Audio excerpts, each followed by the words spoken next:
What's good, everybody, and welcome to an episode of the Yes podcast with your host, yours truly, Jai Shields, here on this final day of June the 30th. It's a Monday, 2025. Very rarely do we have a show for you in late June where we got a jam-packed show and my show sheet is jam-packed in terms of the list of things we have to talk about today. NBA off-season stuff, the Celtics retooling, Kyrie Irving getting a new deal with the Dallas Mavericks, LeBron obviously taking every nickel, exercising his player option with the Lakers. Rumors, could he be traded back to Cleveland this offseason? I got some thoughts on the torn Achilles. I won't call it an epidemic, but signs of concern regarding the NBA and their players with the torn Achilles injuries. We saw the three that took place this past spring throughout the 2-month postseason marathon. We'll get to that. Some baseball, obviously, it being the only game in season right now here as we embark on a nice, long, hot summer. Red Sox stink. The Mets are a joke and imploding right before our very eyes. You can't beat anybody. Tariq Skubal and the Tigers are they are head and shoulders better than everybody else. It's astounding. And it's the last chance coming up in these next, 4 opponents, 12 games heading into the All-Star break for my Baltimore Orioles to pull their heads out of their ass and to put together a third, or really a fourth consecutive summer of meaningful baseball with the Rangers, the Braves on the road back-to-back, and then they return home to play the Mets and the Marlins heading into the All-Star break in about a week and a half's time. Get to them.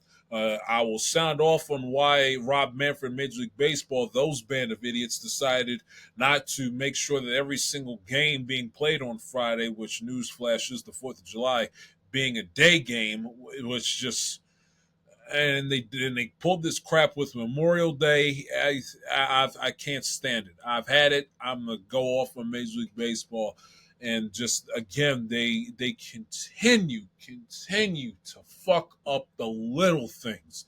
The little things, and then they wonder why nobody watches it, nobody cares.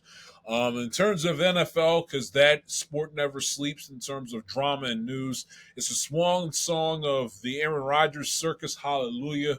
Thank you, God. Justin Tucker, 10-game suspension. News came down late last. I will get into the trades that the Pittsburgh Steelers completed with Minkah Fitzpatrick and the overrated Jalen Ramsey and the Miami Dolphins. So we got a lot to do and a lot to discuss here on today's show. Nice to have you all with us. And yes, I did get my hair cut, so there's no need for me to wear the goofy hats backwards. I got my hair cut, looking nice, all lined up, high fade in the back. You know how we roll with the obviously the it's a small goatee, but it's a respectable one nevertheless. I'm trying to do the best I can. Try to do the best you can.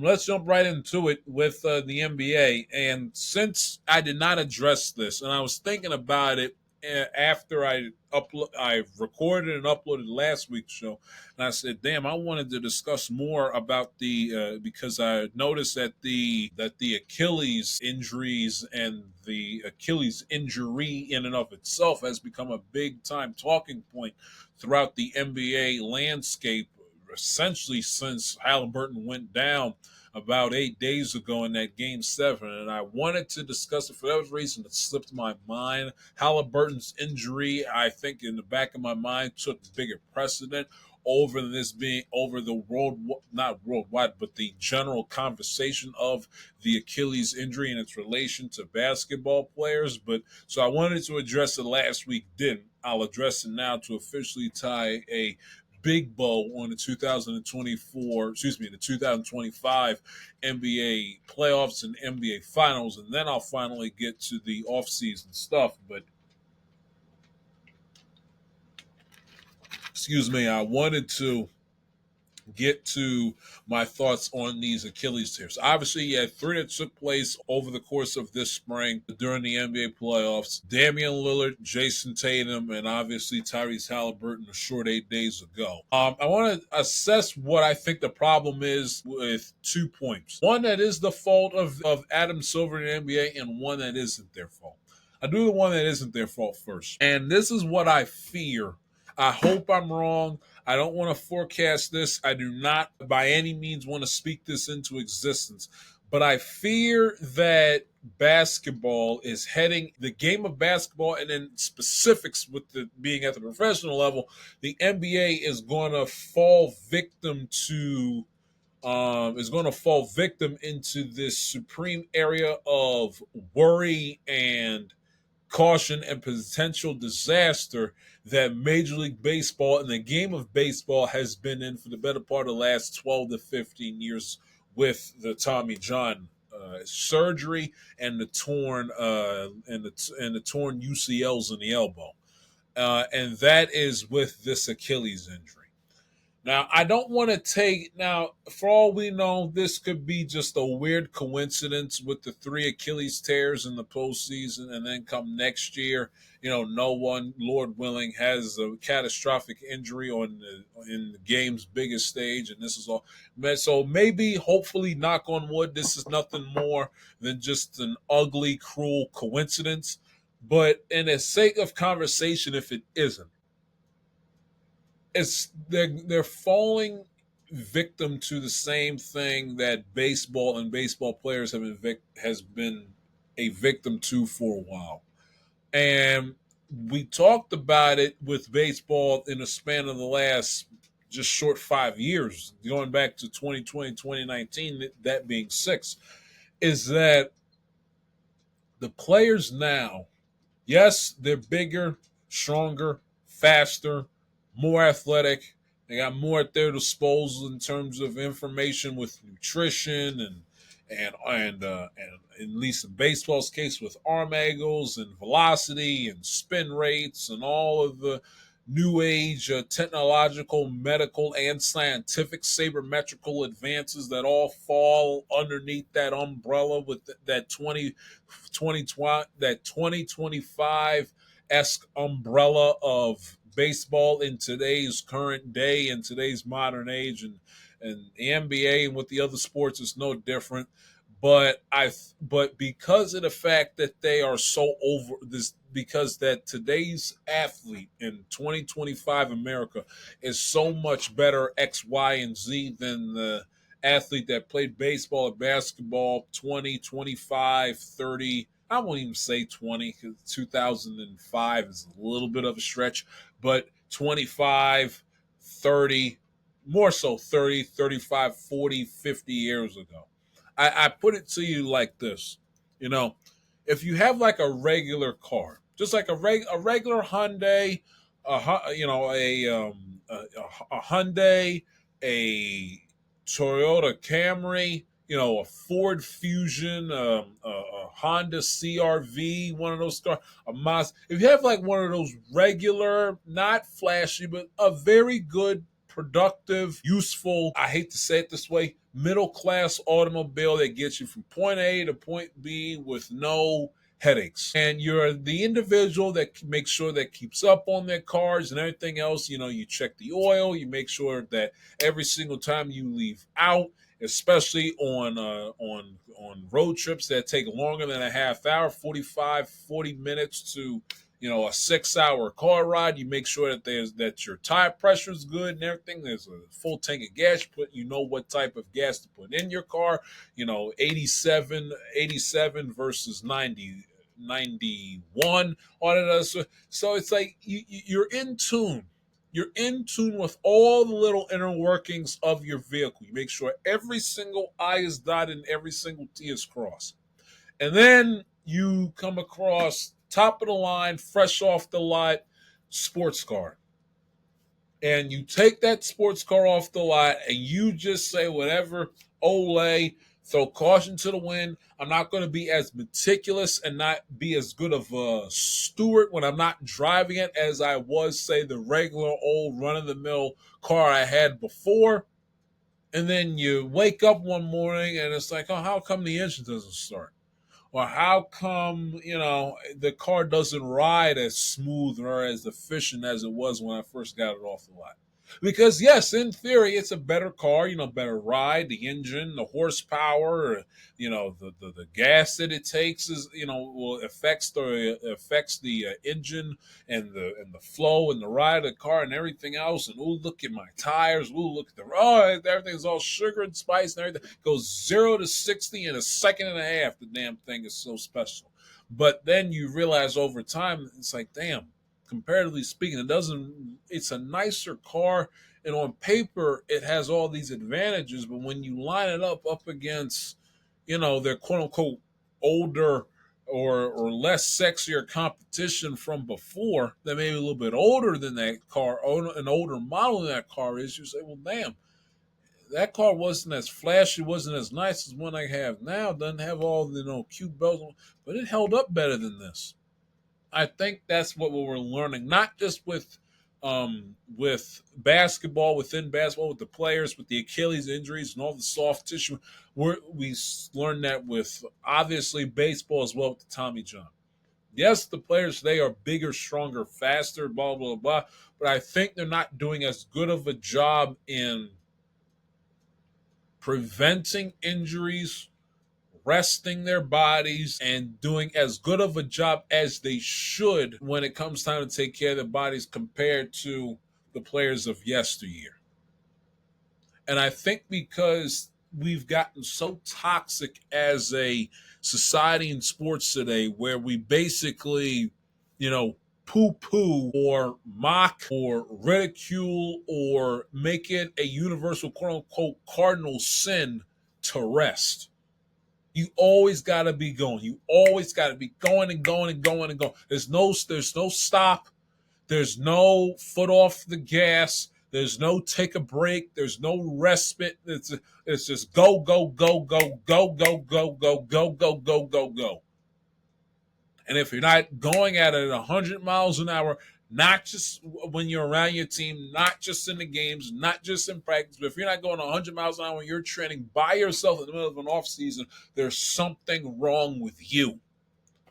And I think that toxic attitude is starting to, and if not starting to, it has contaminated the minds of today's higher class athletes, because they don't know when to rest. They don't know when to say, okay, I've pushed my body for as long and as hard as I've humanly possibly can do it without injuring myself.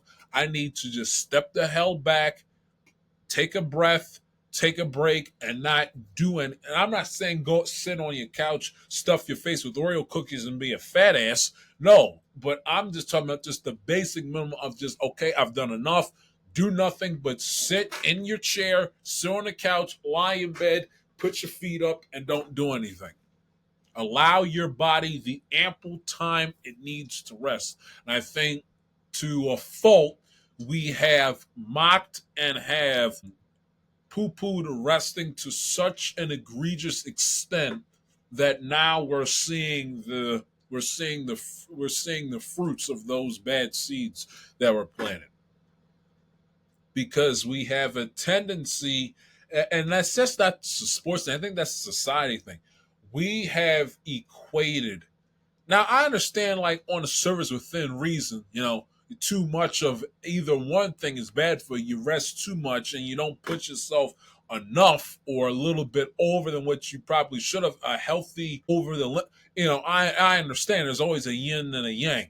But because I think it's gotten so bad where a lot of people, if not some, because I don't want to overgeneralize, where some have equated resting to laziness. And that's just, when you're a professional, when you're an athlete at either the collegiate level or at the pro level, or striving to be a damn good player at either or both levels, I'm sorry, your resting is just as important as you busting your ass. If you are going to bust your ass and essentially go through these long, tumultuous workouts, hours at a time, especially this time of the year in the sweltering heat, for the amount of time that you are busting, that you're busting your ass and working and getting it, it's the same amount of time on the flip side you need to give yourself to rest. Which means if you're out there outside training for 8 to 12 hours a day, you can't then supplement it by resting and being off your feet for 4 to 6 hours a day. That the shit, that's not. Listen, I'm no licensed physical therapist or any fitness trainer, but even I played enough sports to know that eventually it being out of balance like that is not going to work for you. It's not going to work for your benefit. And I think a lot of these guys do not take as big of enough strides to just to push away, step away, and give themselves a blow. They're overworking themselves at too young of an age when a lot of these guys, 16, even younger than that, some 13, 14-year-olds, from ages 13 through 20, 21, 22, they're overworking themselves. They don't know when to stop. It's the pitcher in baseball that's insistent on throwing bullpens every single damn day, throwing, at the age of 12, 80 pitches a day. And no wonder their elbow's going to fall apart by the time they hit 22 in their second year in the big leagues, because they don't know when to stop. They don't want to say, okay, I'm not going to touch, let alone throw a baseball for a good month. Especially if I'm one of the more rigorous guys in terms of my training and how often I throw it. I'm not going to touch a baseball for a good month and a half. They don't do that. Middle of December, they're throwing bullpens like they got a championship game to get ready for by the upcoming Thursday. Get off your feet. Get off your feet. Give your elbow a rest. What are you doing to yourself? Because they make such a big mistake. Well, I gotta push my body to the limit. I gotta push. And when you're pushing and pushing and pushing and pushing and pushing and keep on trying to reach back to get energy, adrenaline, whatever it is you want to use in moments when you don't have to do it, eventually it's gonna be a moment where when you do have to reach back for that extra something, when you do have to basically push your body to the absolute limits, a la the NBA playoffs, and you're going to reach back and your body's going to say, Hoss, I can't do it. You're not a robot. You're not made out of man-made machinery. You're human. We can't push yourself anymore. Something's got to give. As a result, you get those injuries. You get the tears within the ligaments in your elbow that needs surgery, and you tear your Achilles. Strain your calf, which is the first sign of trouble on the horizon, and then you tear your Achilles. So they may be bigger, faster, stronger, this, that, and the third, but they don't know, but they aren't as in tune with this is the perfect way to put it. They're not as in tune with their body as the older players were. The older players knew, okay, I've reached my limit, I've hit that wall, I can't push myself anymore, or something bad is fitting to hit the fan. Now it's like they think because they have been either via hard work or God-given ability, because they're the cream of the crop and they are so much physically either gifted in terms of the work ethic, talent, whatever. They feel like because they're up here and the average person is down here, that they think, oh, well, I'm not human, so I can push myself to the highest limit and essentially not have any consequences. No, you're human.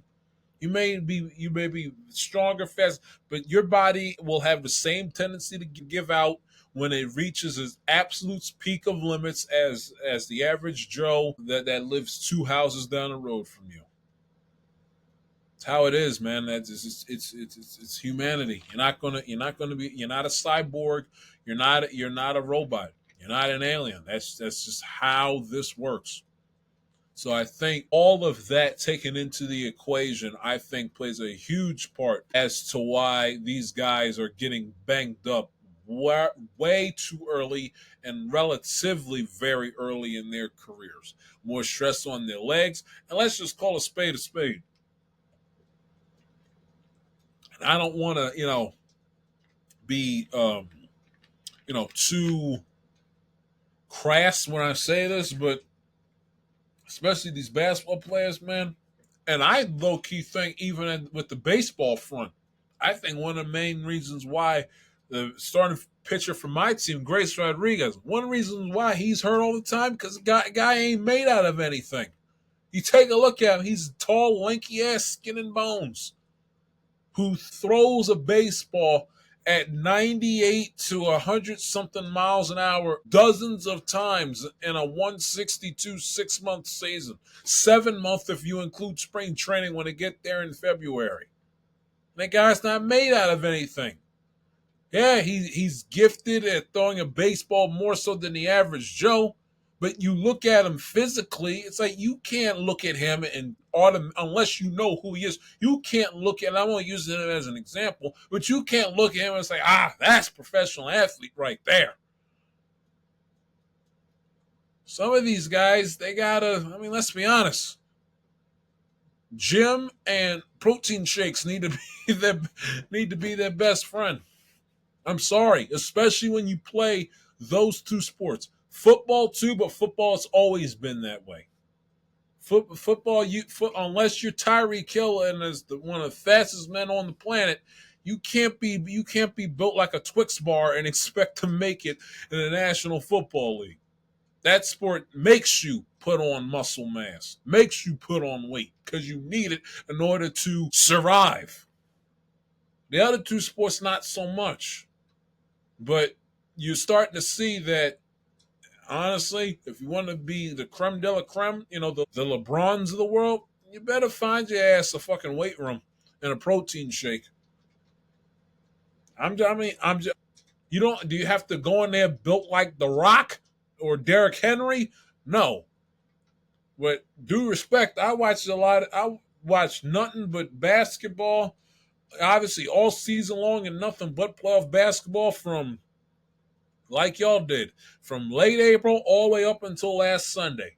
And you'd be amazed how many, these professional athletes making bank, and they play a sport that depends on their legs to do their job. And now every sport I know in theory does, but outside of I can't think of a sport where having two healthy sets of legs is more important. The only sport outside of basketball where you need two working pairs, healthy pairs of legs in order for you to do the bare minimum of your job description is soccer. Soccer and basketball. If your wheels is spotty, you ain't got a chance. You can play baseball on one good leg and get away with it. Depending on what position you play in football, you can play on one good leg and get away with it. Hockey, I don't know. Does being on skates help when you have a bad? I can't answer that. I'm not a hockey person. But I know basketball, especially next to soccer, if you got a bad wheel, you can't do the bare minimum, which is running up and down the pitch in soccer, the court in basketball. You can't do that. You're toast. And I look at these guys, and it's like they play basketball for a living, and they're on their feet constantly playing 35, 40, 42 minutes a night, some of them, and they got toothpicks for legs. No definition in their quads, no definition in their hamstrings, and damn skippy no definition or muscle mass to be seen or had in their calves. That's a problem. You got to build those muscles up. You got to build them up so they can take the punishment. They can absorb the shock of you running up and down the court at full speed, the constant stop and go and the cuts and the spins and the pivots. You got to be able to build that muscle mass up. Because you keep on going at it 100 miles an hour and you ain't got no muscle to absorb all of that. Like, what are we doing here? You're working up against skin and bone. And your tendons, if nothing else, your tendons and your soft tissue becomes even more exposed. More exposed because there's no muscle mass, there's no muscle fiber, no muscle tissue there to hide it and to protect it. It's like they got breadsticks for legs. Chet Holmgren, 7'2", plays in the NBA. Now I understand NBA champion. Who's going to say boo? But I said it, 2 weeks ago? Guy's 7 feet tall and barely weighs over 200 pounds.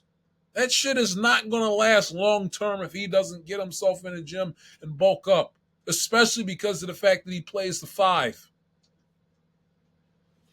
Can't be 7 feet tall playing the NBA. Load management, no load management. You can't be over 7 feet tall in the NBA, soaking wet, barely over 200 pounds, and got fucking Olive Garden breadsticks for legs. Something's got to give.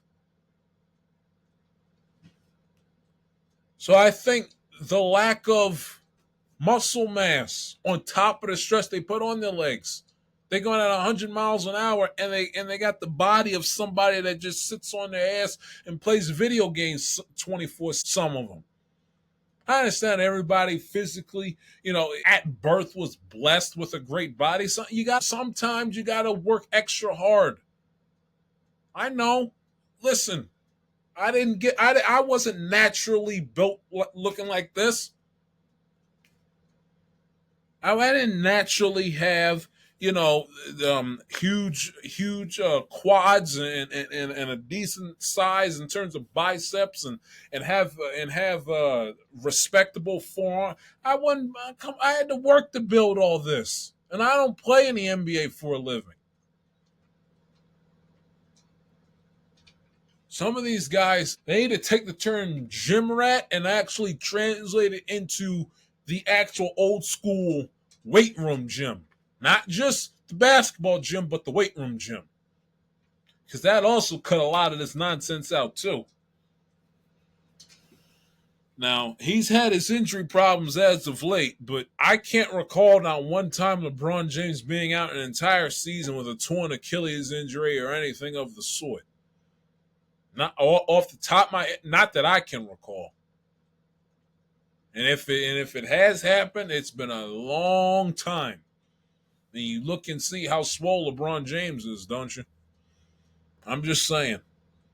You think LeBron James at 6'9" would play 20-something years in the NBA if he essentially looked like, the cinnamon stick off of the Apple Jacks box? I understand it's not football, but you need that necessarily on the surface to make sure that you don't get yourself hurt in terms of the car crashing type of vicious contact that takes place. I understand it's not baseball where muscle building and having a lot of muscle mass is great because you make contact with the ball goes. Now, I understand all that.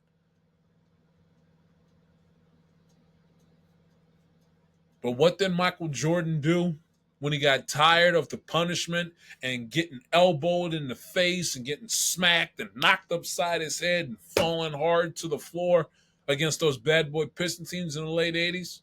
You know what he did? He got himself in the weight room and bulked up so he could take the punishment.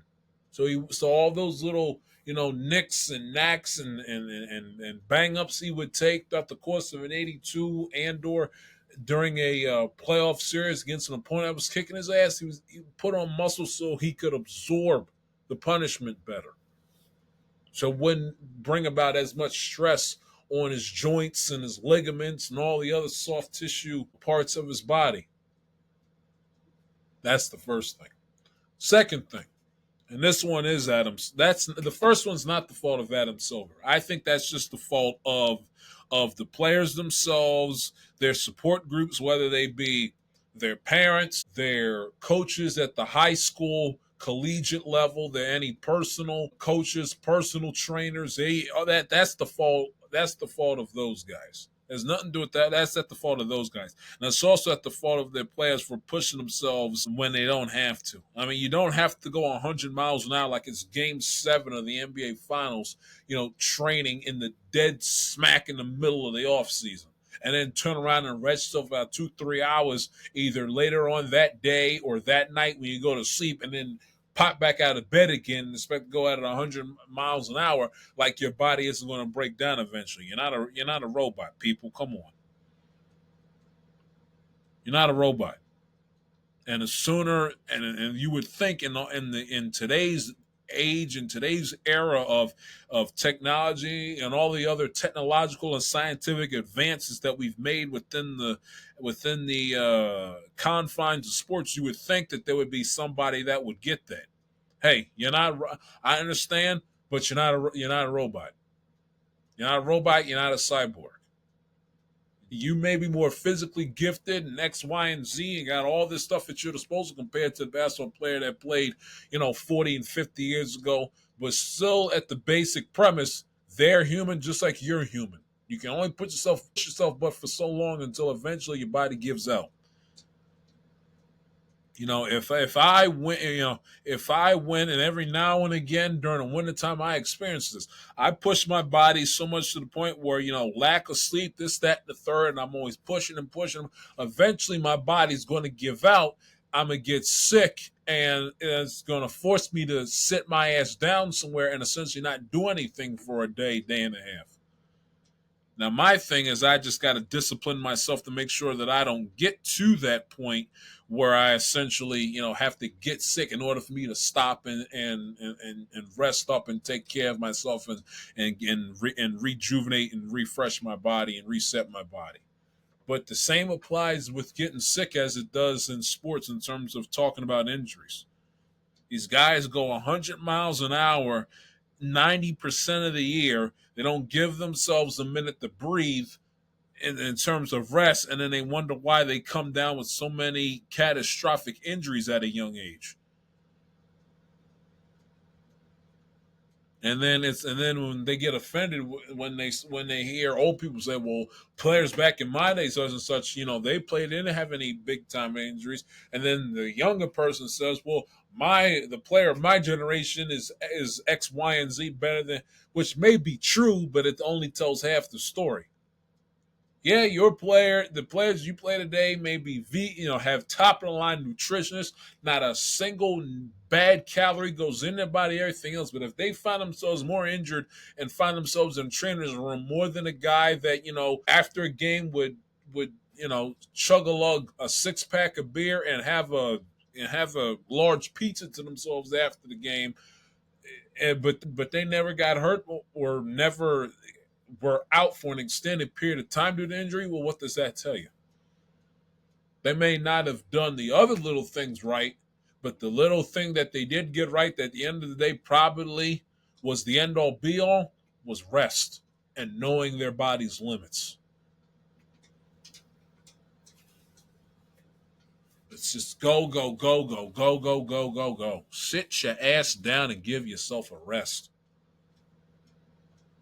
Like I said, it's a cultural thing, because I think in our society we have associated rest with laziness and rest with missing out and FOMO, and someone else on the other side of the globe is out working you and getting up at 3 o'clock in the morning and all that nonsense. Everybody, I understand in theory, and it does come from an encouraging place of doing what it takes to be great, doing what it takes to be a champion. But if I every single day was just cranking out shows left and right and was doing things in terms of broadcasting and not giving my vocal cords and giving my voice an opportunity to rest, I'd come on here sounding like I smoked 50 packs of cigarettes, and the next thing you know, I'm not doing a show for a good 3 weeks because I'm out with laryngitis. My voice is hoarse, if not non-existent, and I can't talk for a month. So it's balance, people. Balance. The other source to blame is the NBA and Adam Silver. And I've said this, and all of us as fans have said it. Shouldn't say I've said this, because it's not like this is any breaking news. The large part of the basketball community has had this feeling for a while now, is that the NBA regular season is too damn long. They're off all of 3 months. July, August, not even, because they report to training camp in September. The season is too damn long. Now, the one thing that baseball does have that the NBA doesn't is that they make sure that with their postseason, they get them in and out. It's a great problem to have, because if you're playing in the playoffs, you have an opportunity, honestly, to play for and win an NBA championship. But in terms of evaluating it from a degrees in terms of how much rest you get, how much time off you get in between seasons. It's almost, depending on how old your team is, a negative if you make it deep into the postseason. It's a discouraging factor, I should say, for when you have a deep postseason run, because the NBA postseason is 2.5 months long. Baseball, it takes 3.5 weeks. That's including the World Series, and that's the Dodgers and the Yankees specifically played one more month than the Chicago White Sox last year.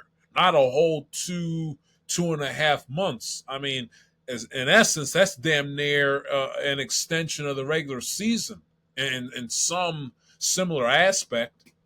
So when you have the 82 game regular season and then you're playing all these playoff games in which every single last one of them is a best of 7, you play 2 rounds just to get to a conference final. Both the first 2 rounds of the postseason are best of 7. So let's just say they go the full 7 every single series. The first 2 rounds, that's 14 games right there.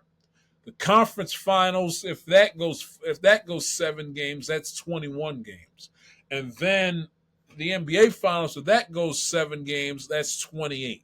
I mean, that's 28 more games on top of the 82 from the regular season. I mean, that's over 100 basketball games. And that's about what? That's 82 plus 20. That's 110 basketball games. I understand nobody plays 82 games anymore, but I mean, approximate. So maybe it's not 110, but it's 92, it's 95, it's 97, 101. I mean, it's over 90 games at minimum in a given year. Especially for the 2 teams that make it to the NBA championship. It's a little less than that if you get bounced in the conference finals. A little bit more less than that if you lose in the second. It's still too long of a season. Spaces these games and these series out as long and as egregiously tedious as they do, it blows my mind. I could see if it was baseball where you're playing every single day, where the only off day is the 2 off days. You play back to back, off day, 3 games in a row, off day, game 6 and 7, back to back, no off day. NBA, we got to have off days in between games 1 and 2 that are either 1 day off in between, some days 2 days off in between. It never ends. It never ends. So why they again, outside of making the money with TV contracts, there is no basketball-oriented explanation as to why they do that. It does not make the series any more entertaining to watch. It doesn't increase the level of intensity. Oh, Game 7. No, I think Game 7. I think championships on the table. I hear Game 7. I think of NBA Finals games. I think of any other sports. I think of AL and NLCSs. I think of World Series games. Games. I mean, out with the possible exception of Raptors and Sixers from 6 years ago, Game 7 to me, that screams championship is on the table. A title, the title of being a champion, and a trophy is there to be won when I hear those 2 words, Game 7. Why the first 2 series, which takes forever to begin with anyway, in April and early May, essentially take 2 weeks to complete because I got to make it best of 7. It blows my mind. And it's so completely, money aside, is completely, I mean completely unnecessary. Make it best of 5 and keep it moving. The only rounds that should be best of 7 are championship rounds. The conference finals, the NBA finals. That is it. First 2 rounds, no. And they'd never do it. But honestly, with some of how some of these first round matchups, like a la the Magic and the Celtics, why have that best of 7? Make it best 2 out of 3 and be gone with it. Keep the train moving. Season's way too long. And that's just the postseason. it's too long. The postseason is too long in and of itself, and then they throw in this asinine play-in tournament, which makes it worse and drags it on even longer for the lower seeded teams. And then that's on top of the 82 regular season, which it never ends. I mean, and they started at the absolute worst possible time in the calendar. All we did was watch basketball from March, including March Madness, from March to mid-late June. That's 3.5 months of nonstop competitive playoff basketball. We get a 3.5, 4 month reprieve, and in the thick of the football season, and in the peak of the MLB playoffs. Oh, by the way, welcome to the new NBA season. When half the players, if not more than half of the players, sit out and take games off in October to begin with anyway. It's 82 games. It's kind of sort of how people look at the baseball season in the month of April, so to speak. Now, I understand April in the spring is synonymous with baseball. October, the NBA, not so much. But it's that case there when you compare it to when the winter sports are going through their postseason. I'm a put that off to the side. I mean, come on, the season goes on forever. I'll pick it up in about a month, 3 weeks. I'll live. It goes on forever. We got to start it in October, and then it slogs through the meat and potatoes of the football season. If for some innocuous reason, for some sports fans, takes precedent over playoff baseball, which blows my mind, it slogs through there. Okay, fine. Once November, December comes around, it's really basketball season. The baseball's gone to sleep, gone into hibernation for the winter. You know who the haves and the have-nots are in football. The deeper you get into the football season, the less and less amounts of games you have left on the docket, and then it goes on, and then it's a Super Bowl, and then do we have a weekend of NBA basketball we can just sink our teeth into to fully, get immersed in on the hardwood in the atmosphere of hoops? No. Why? Because they have to have the asinine NBA All-Star game, which nobody pays attention to the week after. It's just, oh my God, it just never ends. It just never ends. It never ends. And when you have these guys playing 90 to 100 something games a year, this is what happens. Now, not all of them play 90 games, but you get what I'm trying to say. It's too long. 82 games in 2025 is too long, and the best of sevens in the first 2 rounds of the postseason is too long. I get they'll never do it, but they'll get more bang for their buck, and it'll work out better for them in the long run if they truncate the season from 82 games to about 56 to 58 games. High 50s, low 60s amount of games. Start the season later, give the players a longer of an off season. Give them the summer and the fall off, essentially. Start the season mid-November. Start the season mid-late November. And then go from mid-late November through April. Best of 5 in the postseason, first 2 rounds. Truncates your playoffs. More quality over quantity. And boom. They'll never do it, but that's what they should. Their league and their game will be better for it in the long run if they do those two things. That's what's contributing to what could be an Achilles epidemic on the rise within the game of basketball. Not knowing when to rest and not knowing your limits and pushing your limit way too much if you're a given player on their side of things. And in the NBA, with the short off season, way too short of an off season. And then, I mean, think about it. It's like, week 3 or 4? I mean, they're going to be in training camp. They're going to, if not 5, they're going to be in training camp for the upcoming season. I mean, what are we doing here? What are we doing? I mean, the season goes from October to June of the next year for no reason. I mean, the season begins at the end of one baseball season and ends about the midway point of the following baseball season. For 82 games, not 162, 82 games. That's half of 162, and it feels like in some aspects the NBA season is longer than the baseball season. I mean, October, November, December, January, February, March, April. That's 6.5 months, and then 2.5 months of playoff battle, and it never ends. It's too much. The only months of the year where no one touches basketball is for a full month is August and July. September is training camp. June they got the finals. They got to do something about it, man. Players got to on within their own jurisdiction, but this is getting a little ridiculous if you ask me. Ridiculous. Now, in terms of team NBA news this offseason, free agency beginning today into tomorrow, the first of the month. Let's start with the Celtics for a change, shall we?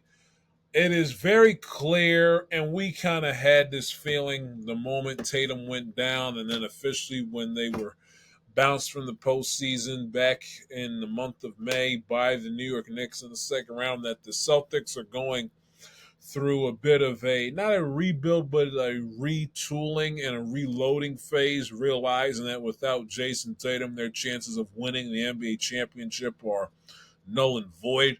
Which I wonder if you're a Celtics fan, how you feel about that, knowing that your championship window isn't closed, but you know good and damn well you're not winning it. You have no chance of winning it this year heading into the 25-26 season. I'd love to hear from Celtics fans to see what their thought process and just their overall feeling and emotion is heading into. I mean, do you look at it kind of like a rebuilding year where it's just like, okay, just development, maturity, or do you look at it and say, hey, stranger things have happened.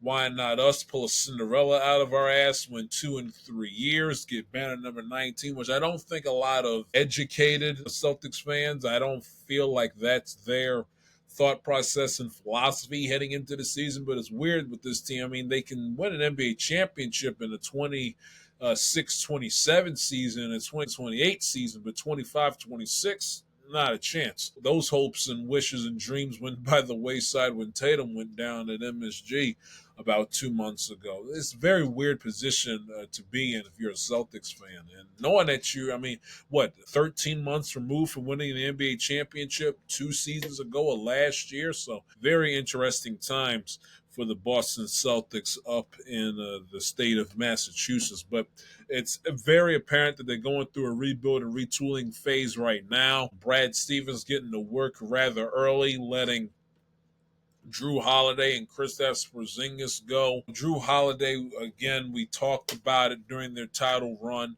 one of the best defensive guards in all the NBA. You figure, why do we need a all NBA defender when we're not playing? Not, I shouldn't say playing with an NBA championship. We don't expect to be in a place of contention for an NBA championship. So that was one of those things where, hey, see if you can flip a very good player to get a lot of capital back in return. So I don't fault them for that trade whatsoever. And the Kristaps Porzingis trade, I thought was very telling of what they think about this guy's health and availability going forward. His availability was few and far between during their title run 2 seasons ago against, and obviously in the NBA Finals, I think he only played about 2 games, if that, against the Dallas Mavericks in the NBA Finals last June, and then obviously in this postseason, and especially against the Knicks. I mean, you couldn't find Porzingis if you put him on the back of a milk carton. He was just oddly unavailable in that series due to things beyond our realm of comprehension. But so they let him go, which is not a surprise. Porzingis has bounced around from a bevy amount of teams: the Knicks, the Wizards. So this is par for the course with Chris Harris. Nice talent, can play, but his biggest question mark, which will be attached to his NBA career like a black eye, will be his injury history and his level of durability. And the Celtics, like, hey, we got enough depth issues as it is with no Tatum for a season. We're not going to win an NBA championship. At least don't expect the plan to be in a position to win the NBA championship because of Tatum's injury. having a Kristaps Porzingis that's essentially going to be available for 30% of our games next year, it's not going to serve us any good. We kind of have to play a little salary cap manipulation to get ourselves in a good standing, so where when Tatum does come back, we'll be ready and chomping at the bit to put together our next championship contending basketball team. Read headlines that they shoot down the notion and have shot down the notion that Jalen Brown and Derek White are going anywhere. I heard and read the rumors that the Celtics do not want to move off of Derek White, and it would take them, according to the folks at Nesson, a massive Mikal Bridges type haul in return for Derek White if they were to proceed on trading him, which I don't anticipate them doing. The Celtics like Derek White. They like him a lot. Appreciate his game on both sides of the floor. And Raptors called about Derek White were aggressively denied. So they're going through a nice little retooling. Not a rebuild in full, but a retooling for the future, which I don't blame them for. The Eastern Conference, it's not that they're going to be missing anything. The talent pool in terms of teams that can win the NBA championship or at least get to the NBA finals next year out of the Eastern Conference is very, very, very shallow next season. The Knicks, the Cavs, the Magic, and the Pistons, and then do your best to find me teams 5, 6, 7, and 8. Be my guest. But I get it. I get it. I understand it. I appreciate the Celtics in being proactive instead of reactive, and realizing that if they think they got a great chance without a Jason Tatum up against New York again or against Cleveland, whether it's the course of the regular season or the postseason, to get to the NBA Finals, they're not on another planet in terms of the brain trust within the Boston Celtics organization, which I get. I get and I appreciate from them. It just puts themselves in a great position for when Tatum comes back. They'll be ready to go. Kyrie Irving signs 3-year contract extension for $119 million with the Dallas Mavericks. Nice move. Obviously, Dallas drafting Cooper Flagg the other night last week. They do have a nucleus there where I don't think, if all goes according to plan, they are not going to be nowhere near as bad as people would think in the aftermath of trading Luka. Now, Nico Harrison will forever have that stench and that black cloud hovering over him and his tenure, so long he's the GM of the Dallas Mavericks, which is a little bit of, Black Cat circa 1969 Chicago Cubs, which around that team, which you don't like. But in terms of the on-the-court talent, now granted, you need AD to stay healthy and to stay out there on the court, but they have a nice nucleus of talent there where the Dallas Mavericks are going to win a lot of games and are going to find themselves back in the postseason in no time. And locking up Kyrie Irving for the next 3 years to make sure that he is the head man in those efforts is a brilliant, brilliant move on the part of Nico Harrison, to be fair, and the Dallas Mavericks. What LeBron James is going to do, quite frankly, I don't really know. I've heard and read rumors that apparently from LeBron's side of things have possibly been shut down in terms of him getting traded, because there was this quote within an ESPN article within the last few days that said, quote, LeBron wants to, I assume this is Rich Paul saying this, yes, LeBron wants to compete for a championship. He knows the Lakers are building for the future. He understands that, but he values a realistic chance at winning it all. We are very appreciative of the partnership that we've had for 8 years with Jeannie Buss and Rob Pelinka, and consider the Lakers a critical part of his career. Maybe he gets traded to the Cavs. I mean, the Cavs or the Knicks would be a 1A, 1B slam dunk for LeBron. And again, a very shallow Eastern Conference where if he goes to either New York or Cleveland, I mean, you would have to have them favored. Next, they'd be the second favorite next behind the Oklahoma City Thunder to win the NBA championship. One would think, without a shadow of a doubt, without thinking twice, that a LeBron Cavs team or LeBron Knicks team would be by far not not just the team favored to win the East, but would be the second betting favorite, if not, depending on some markets, the betting favorite. Not by that big of a margin, though, but you would figure in some betting markets a betting favorite to win the NBA championship over the reigning champion in the last 8 days, Oklahoma City Thunder. But this is coming in the aftermath of him opting into his $52.6 million player option for this upcoming season. LeBron's a billionaire. He's made enough money. Does he really need to take $52.6 million off the Lakers' plate in terms of their salary cap so he can, get paid and stay the fat cat, and then he'll turn around and bitch and moan, come January or December of this upcoming season of why my team stinks and the roster's not that good and we still don't have a formidable big man inside and all, and why do we get rid of my friend Anthony Davis? It's just LeBron. I respect him as an individual, respect him as a person, respect him and admire him as a basketball player. But sometimes when he does shit like that, talks out of both sides of his mouths and says one thing while does another and vice versa. And then he turns around to cry, bitch, and moan and why my situation, poor, pitiful me, oh, poor you, a la Olivia Soprano at his given situation when he knew what the hell he was doing that was going to lead to this situation that he found himself in due to his own wrongdoing. I can't stomach it. I can't take it. I can't stomach it. And then LeBron James wonders why he gets made fun of and why some people within the sports lexicon and within the basketball community can't wait for him to retire because the goofy Aaron Rodgers shit like that he pulls, it's so toxic, beneath him, and just childish, borderline narcissistic behavior. I'm sorry, it is. But you don't need me to tell you again. If he were to get traded, the Cavs, the Knicks would be a slam dunk. I also saw some. Now, this is not from any reputable source. This is just fans on Twitter spitballing. Him going to Philadelphia would be a very interesting, intriguing move, too.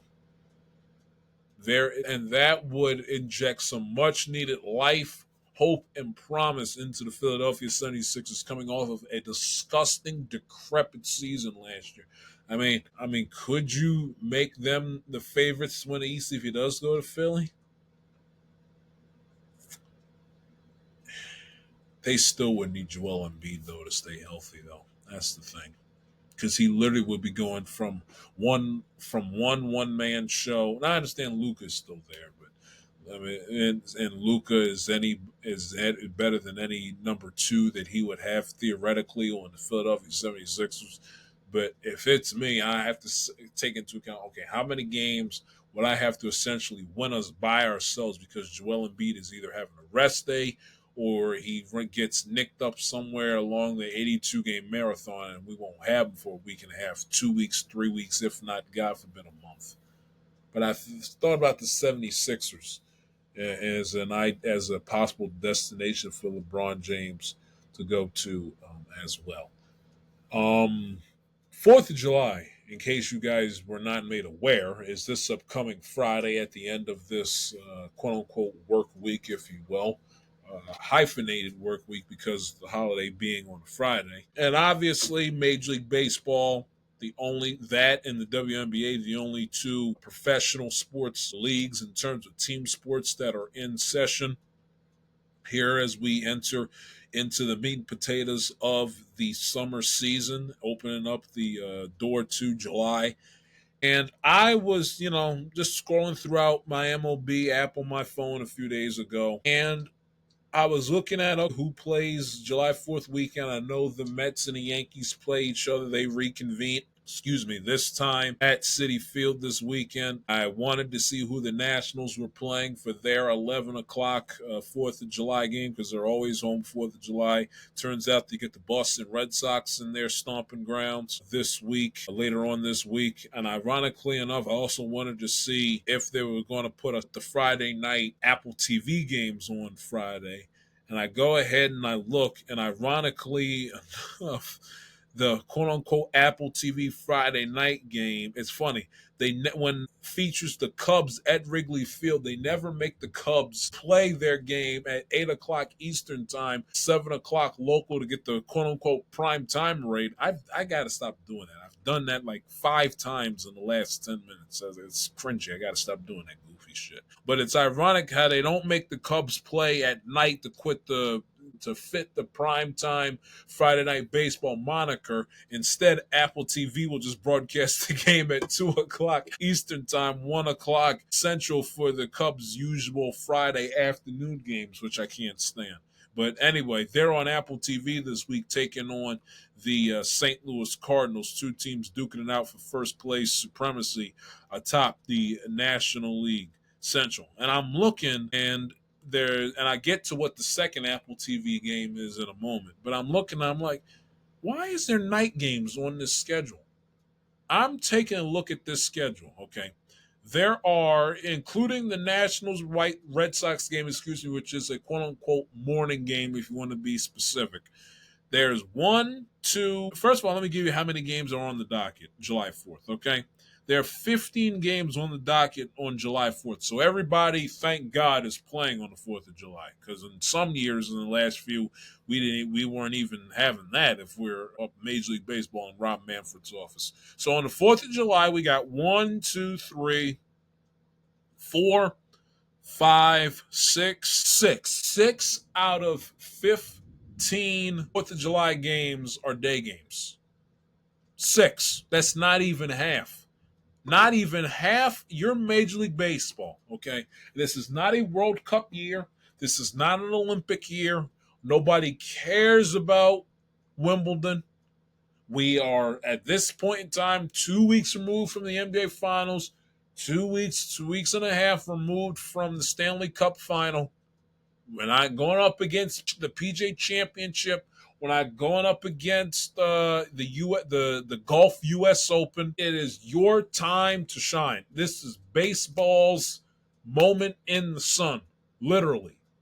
Late June through July into early August, once preseason football kicks off. This is their time in the sun for the 4 men's North American professional sports leagues. This is their time in the sun. And out of their 15 games they have on the 4th of July, not even half, 6 out of 15 are day games. 6 out of 15. You want to know what the night games are? I'm glad you asked. Well, 7. Because Padres and Rangers is a 3:40 game San Diego time. Want to give them the benefit of the doubt on that? 3:40 game afternoon, and okay, fine. So if you want to be technical about it, 7. That's still not half. 7 and 7 is 14. 14 is less than 50. That's still not half. So 7. Now, it's a night game on the East Coast, but for the 2 local markets, for Texas, that's a twilight game, still too late. But for the local San Diego market, that's a day game. Okay, fine. Split the baby in half. I grant you that. But I understand it's a Friday, so it's not like that anybody has to, get up and go to work the next day. I grant you that as well. But the fact that there is only 7 day games and 1, 2, 3, 4, 5, 6, 7 night games on the docket on the 4th of July is an absolute joke and a disgrace. It's a joke. I mean, I understand it's hot in Sacramento, but who cares? Giants and Athletics at 10 o'clock. Royals and D-backs at 9:40. You're a baseball fan in Kansas City eating your Kansas City barbecue, your 4th of July cookout. By the time everybody's walking and leaving out the house with their coleslaw and baby back ribs, the Royal game just be starting. Really? Really? How about Astros and Dodgers? If you're an Astro fan living in Houston, same thing. And God forbid if you're an Astro fan living on the East Coast, you basically got to wait all day for the damn game. You can't watch your Astros play during your 4th of July cookout. I mean, you must be kidding me. The Dodger fan has to wait till 6 o'clock in the evening. These are the LA Dodgers, Shohei Ohtani, and a rematch for what it's worth, of the 2017 World Series, and the damn game starts at 9 o'clock at night on a Friday. Really? White Sox and Rockies, two bad teams. Nobody cares. But 8 o'clock, Brewers and Marlins in South Beach. I mean, that's a 6 o'clock time for the people in Milwaukee. I understand nobody cares about the Marlins, but still, it's about the principle. 7 o'clock at night, Tigers and Guardians. Scooble's day to pitch. He pitched last night. I get them a little bit later on. Do we get to see him in the bulk of the afternoon? 7-10 against Cleveland. Really? The other one, which is the second Apple TV game, I give it a benefit of the doubt because it's the Blue Jays and it's a night game. It's an American holiday, not a Canadian holiday. And again, like with the Rangers and Padres, you want to be specific. That technically counts as a day game for the local Angel market. Your Mike and the OC bouncing around cookouts around your neighborhood in Orange County, Southern California. 407 comes around, pull up your iPhone, Apple TV, boom. Technically, that does count for the Angel side of things, the LA Angel side of things. Technically, that counts as a day game because the first pitch is a 407, middle of the afternoon first pitch. And they play in the game not in Anaheim, but in Toronto, in Canada. Tomorrow is a Canadian holiday, Canada Day, the first of the month, but the 4th isn't. That's an American thing. So if you want, I'll give you the benefit of the doubt with that. But my team, Orioles and Braves is 7-15. I understand two teams both stink, 36 and 47, 38 and 45, going nowhere. I get it. Now, it seems like for the bulk of my lifetime, it feels like 90% of the time the Orioles are around the 4th of July. And on 4th of July that week, they're playing in Seattle against the Mariners. I got vivid memories of me going to my late aunt's house, God rest her soul, and even coming home from work last year, and the Orioles were in Seattle for the 4th of July. So it seems like every single time I turn around, the Orioles are in Seattle for the 4th of July. One year, I think they might have been in Chicago. Maybe another year, they were in Minnesota. I remember in 23, they were in New York to play the Yankees. They played the Yankees in New York, day game on the 4th of July. The one time in all my years being an Orioles fan that I can vividly remember the Orioles, and I've discussed this point before with y'all in earlier shows, but the one time I can vividly remember the Orioles actually being home on the 4th of July, which they never, ever, ever, ever, ever, ever, ever, ever, ever are, was a short 3 years ago, 4th of July 2022, against the Texas Rangers. That was the game where Adley Rutschman hit a game-tying 2-run double with 2 outs to go in the ninth off the right field scoreboard to extend the game, and they won it with a bases-loaded Jorge Mateo hit by pitch. And that was one of the games that kick-started their 10-game winning streak in the early days of the month of July of that year, which turned their season around and got the team to the 500 mark and was able to get above 500, and there they stayed for the remainder of the season that year. But that's the only time I can remember the Orioles actually being home on the 4th of July. 99% of the time, they're on the road. For whatever the reason, I have no idea, but they're always on the road. Either in Seattle, 1 year I think in Chicago, 1 year in New York. But even in that, they always have a day game. I remember 2016, they were out west for the 4th of July, and they were playing the Dodgers. And the fact that this game in Atlanta, Georgia, of all places, against the Atlanta Braves, really, really, really just boggles my mind.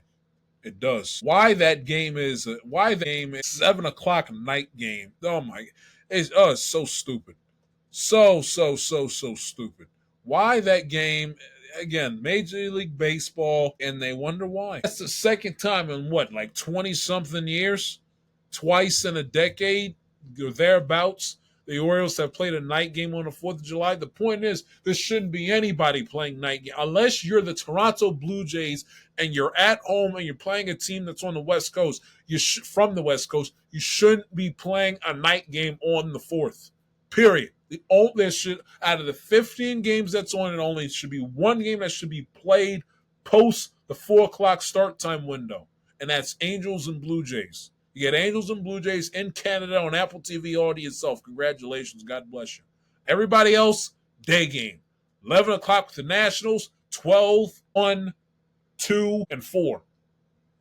Point blank period, end of story. Not even half of the games on your docket are day games on the 4th of July, which should be to you what Thanksgiving is to the NFL. And it's not. And it's a damn shame that it is.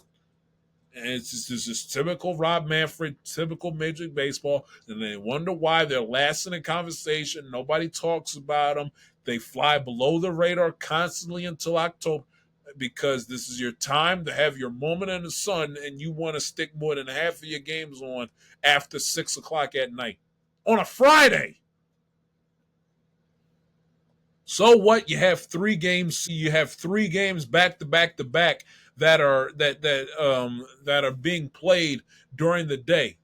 If it's good for the Cubs, it's good for, in the middle of the season, the middle of June, it's good for everybody else.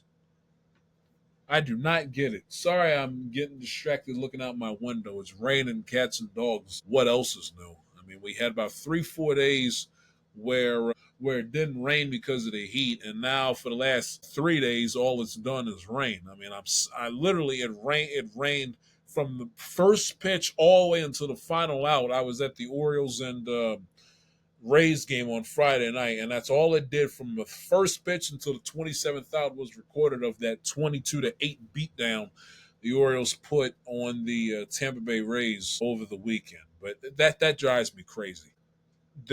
If there are 4 days out of the calendar where there should be nothing but day games on all afternoon, all day long, it's Memorial Day, nothing but day games, Juneteenth.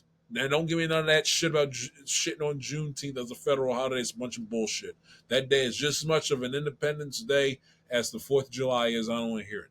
Memorial Day, Juneteenth, 4th of July, Labor Day. Those 4 days. Nothing but day games, round the clock. No excuses, no exceptions outside of the 4th of July with the Blue Jays if they're home. You want to have because they're home on the 4th of July, you want to have them play at 7 o'clock, so be it. Make the Canadian citizen go out for a day game, especially if the 4th of July falls in the middle of the week on a Monday or a Tuesday or a Wednesday. I grant you that. But all the other 29 teams need to be playing during the day. Case closed. Speaking of Major League Baseball, the Red Sox stink. What else is new? They were flying, clicking on all cylinders, beating the living piss out of the Yankees, and then they traded away Devers, and then they wonder why they can't hit. I mean, boy, could you see that coming from a mile away. I mean, they were like 3 games back of a playoff spot, if that. They've lost 7 out of the last 10 games. They are 3 games under 141 and 44. And don't look now, if the Orioles ever get out of their own way and pull their heads out of their asses, they're only 4 games back from falling into last place. So the Red Sox, as expected, their season imploding right before our very eyes. That's what happens when you trade Rafi Devers. It was just going to be a matter of if not when with them. Speaking of the Orioles, right quick, might as well just address them since we're talking AL East. This is their last chance for them to pull their collective heads out of their asses and to get their season out on the right track so they're playing meaningful baseball later in this upcoming month in July into the month of August and September. This is it. They're 11 games under 500. These 12 games, how this team plays in these 12 games will determine which direction their season will go during the dog days of summer and of this season. This is their schedule. It's almost as if it was handpicked by Major League Baseball themselves. 3 against the Rangers on the road starting tonight.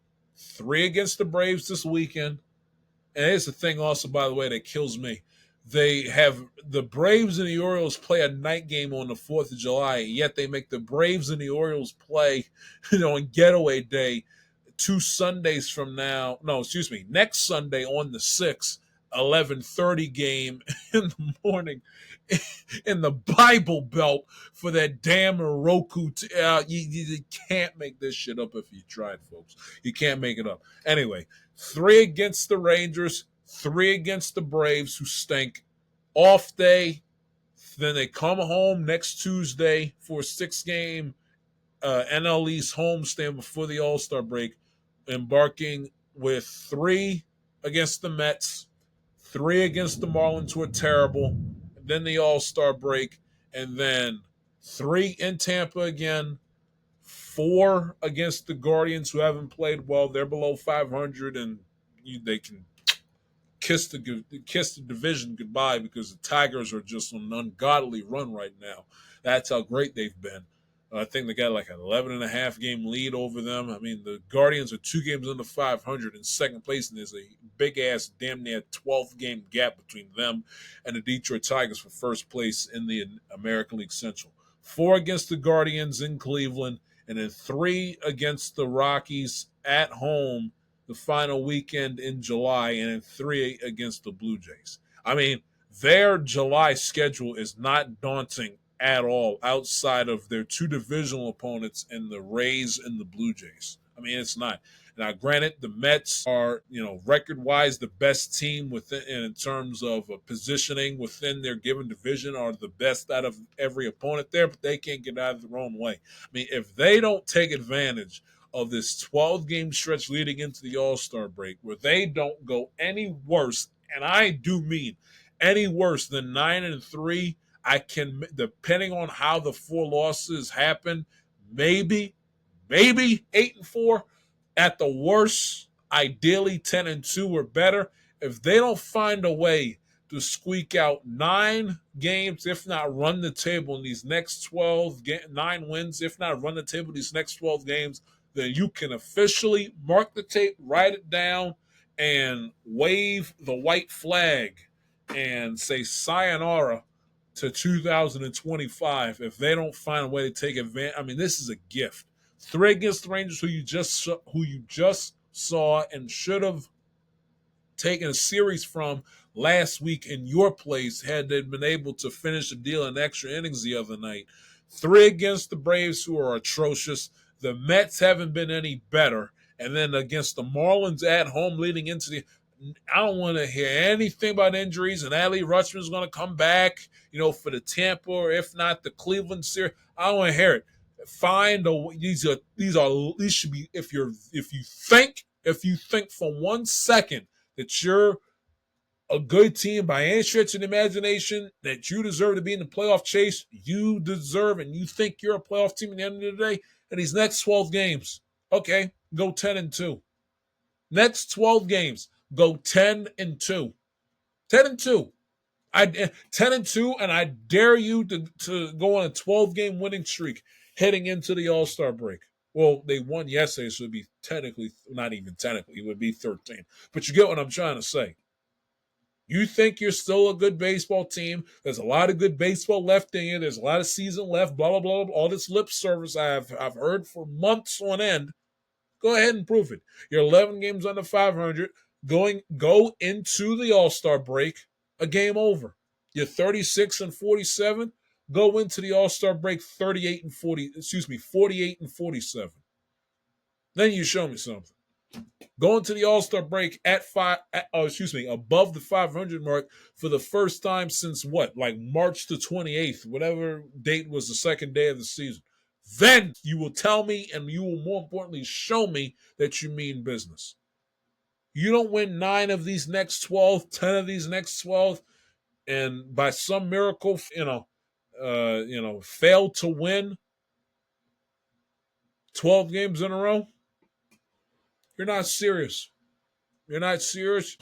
All talk, all bark, no bite, and you can begin the wholesale purge. If you're the Orioles front office, don't wait till the 31st or the 30th. You can start it literally that Monday or Tuesday when O'Hearn and Holiday are in Atlanta. You can start it the 14th or 15th if you want to be kind. Give them those 2 days. You can start the 16th or the 17th and start selling off pieces. Don't wait. Do it then before they reconvene in Tampa for what could be a miserable second half, depending on how these 12 games go. They still think they're a good baseball team. They still think they have what it takes to at least get their foot in the door to compete to win a championship. Go 12 and 0, 11 and 1, 10 and 2, or 9 and 3. 8 and 4, 7 and 5 is okay. I don't think it's good enough considering you're already essentially a dozen games in the shitter. 9 and 3 or better. Go out there and prove it to me. Show me what you got. Show me what you got. The 22 to victory against Tampa was great. It was great. I was there. I was in the building. Okay. It was fantastic. Fantastic, entertaining baseball to watch. But I walked out of there on Friday night saying to myself, it's all fine and dandy now, but no good. I mean, you know as well as I know that this team's going to lay a big, fat, disgusting, egregious egg in about 18 hours from now. It's come Saturday afternoon on Cal Ripken bobblehead day. And sure enough, they don't hit. Offense takes the afternoon off, and Zach Eflin, double agent, serving up meatballs and cookies, playing compromise with a bad back, which was one of the many of expected predictable losses throughout this miserable first half of the year. So they got one more opportunity. You got 12 games left. Go 9-3 at the worst. Fuck around and win 12 in a row heading into the All-Star break. With being a game above 500. Then you show me something. Eflin to the IL with lower back discomfort. They call up Brandon Young. Who the hell is he? Mike Elias is going to put me in an early grave, I swear. Going to put me in an early grave.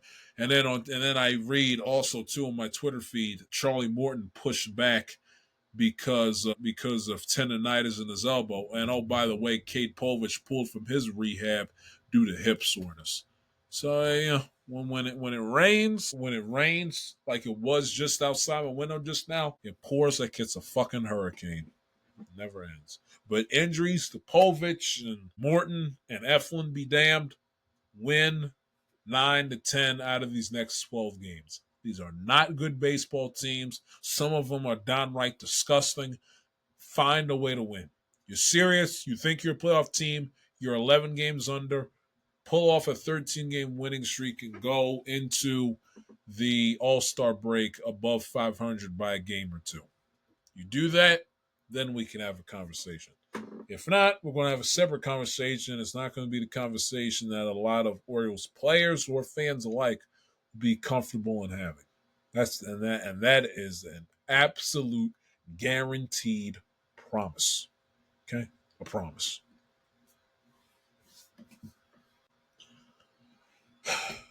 We got to have a conversation about the New York Metropolitans.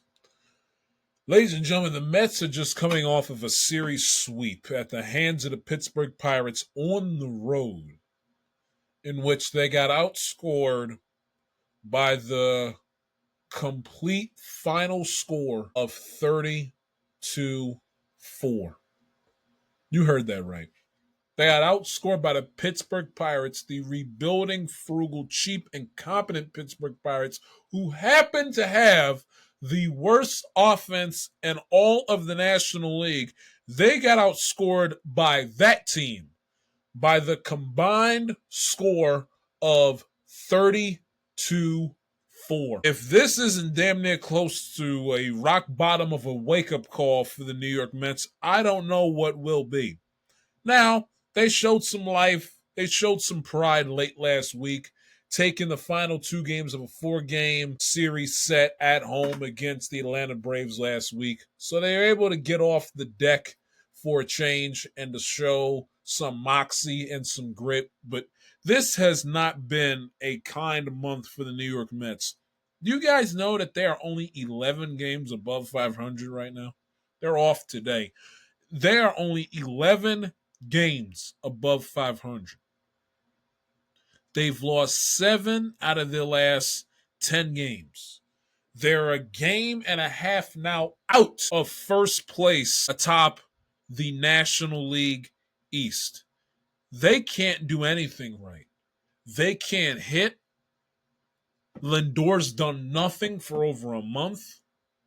They have more pitching question marks than you can shake. I mean, they give the Orioles a run for their money with as many question marks they have with their starting rotation, whether it be the fact that these guys can't stay healthy, the Kodai Sengers of the world, they're dealing issues with either injury or guys that were running on Cinderella carpet rides for the first 2.5 months of the year that are now crashing back down to earth at warp speed, and everybody is coming back down to earth in one fell swoop all at once. The on paper average to slightly above average players are all coming crashing back down to earth all at once. The overachievers, the under the radar names, especially their starting pitch, they're all starting to crash back down to earth violently and harshly, I might add, all at the same time.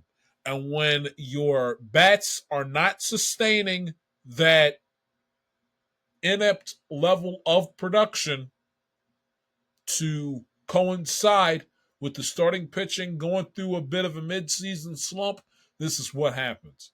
And it's funny.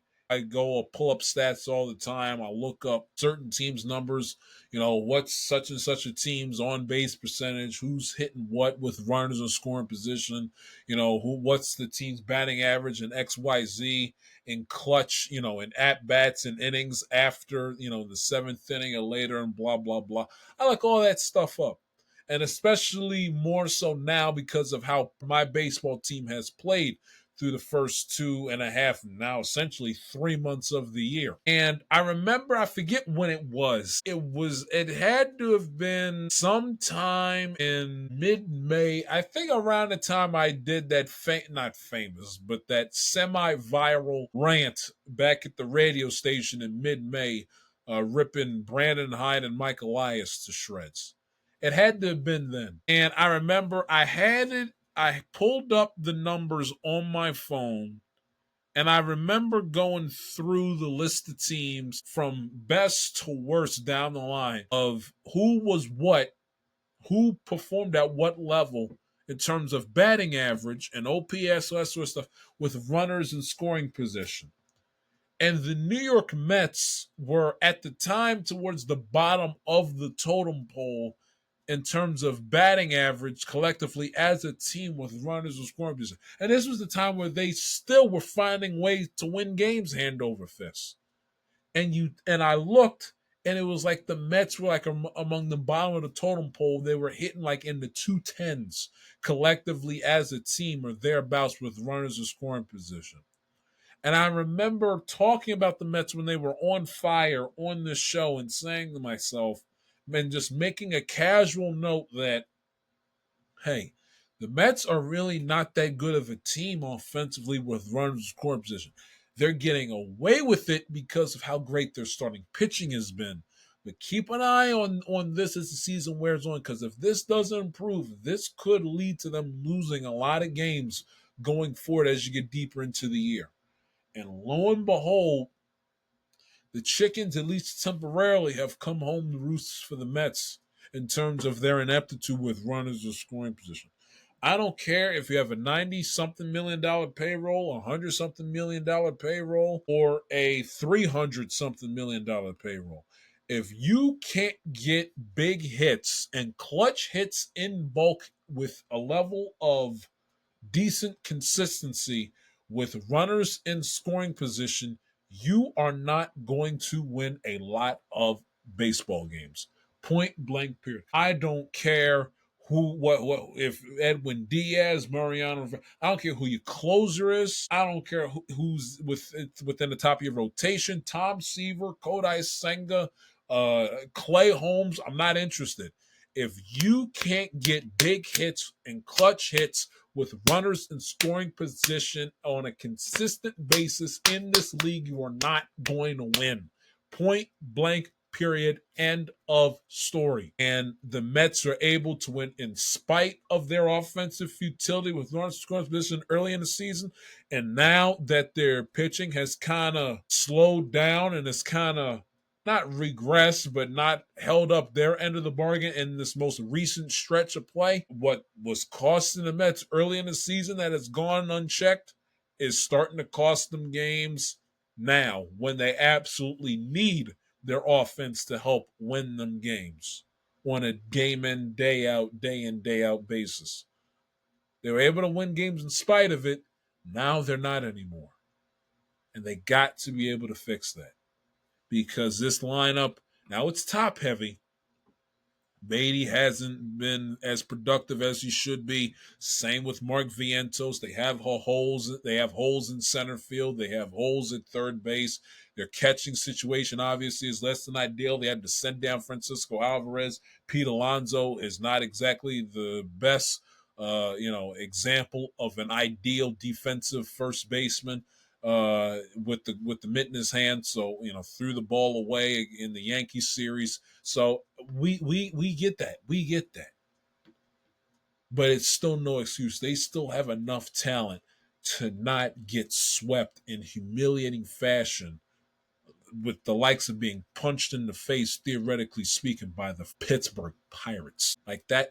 I don't care what injury to what starting pitcher, there's no excuse. You don't get swept by the Pittsburgh Pirates, first off. And if you do get swept, you damn skippy don't get swept by being punched in the face, in the mouth repeatedly for 3 consecutive games, losing by the combined score of 30-4. Like certain things with certain teams that are either in first place, striving to take over first place lead, that have the goal and the ambition and the expectation to win the World Series. There's certain shit you just don't do. If you're a World Series contending team, you don't get outscored 30-4 by the Pittsburgh Pirates. I don't care if it's at PNC Park, at Shea Stadium, Citi Field, the Polo Grounds, Three Rivers Stadium. You don't get swept by the Pirates, and you especially don't get outscored by them in the process 30-4. This team is in a dire situation right now. They don't need a move to change this season. They need a string of moves, plural, because the way that this roster is built right now is not good enough to win the World Series. Even if they do find a way to make the playoffs, they will not be in the playoffs very long with the way this team is constructed right now. They got to stop dumpster diving for bargain deals when it comes to fixing their starting pitching. It was fine. It was cute, nice little pitching. It was fine for as long as it worked. They've reached their expiration date. They've hit their ceiling. It's the New York Mets with quote unquote Uncle Stevie and his multi-billion-dollar sized wallets. Enough is enough. You can't take yourself serious. They got it's Mickey Mouse hour, the state of their starting rotation. And if you ask some people going into the season, it was a C plus rotation, graded at best. They got to get a bona fide, clear-cut, experienced starting pitcher that knows what the hell he's doing and knows their way around a 162 and a given October. They need it desperately. 1 or 2. Definitely 1. They need a new, everyday, dependable starting center fielder, number 1, and they need to fix third base. And hope and pray that Alvarez will have himself together when he comes back up from triple. For a team that's I picked to get to and win the World Series, they got a lot of holes, man. Too many holes for a team that's in the midst of a championship contending season that was in first place 3 weeks ago. Too many holes. And they got to be, and David Stern, the GM, has got to move quickly, proactively, and assertively to fix these holes. The Mets, the way, when you are uncompetitive against the Pittsburgh Pirates, you do not have the benefit to essentially sit on your ass the entire 31 days of July and wait till deadline time for you to fix your team. No. what do I say? It's always, in these types of situations in professional sports, it's always better to be proactive than reactive. You'd rather react too early than react too late and live with a whole lot of coulda, woulda, shouldas, and ifs and maybes, and maybe I should have did this and not waited so long that, and play the regret game when your season is dwindling with every waking, feeble, pathetic loss.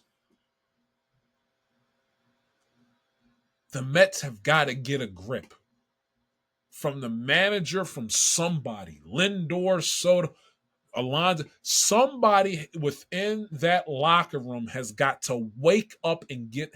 They had a team meeting and they go out there and they get shelled in the bottom of the first inning yesterday. I gotta see some bats being flipped. I gotta see some raw,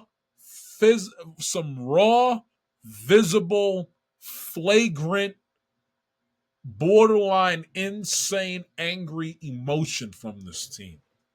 And I haven't seen it. I got to see that grit, that hunger, that fight. And if you talk to some Met fans, they've been asking for this in this current aspect for years, dating back to the Buck days. Because the Mets have led the universe for years in terms of hit by pitch and getting thrown at. Pete Alonso has taken more hit by pitches on the arm, on the back, where he wears the stitches, wears them.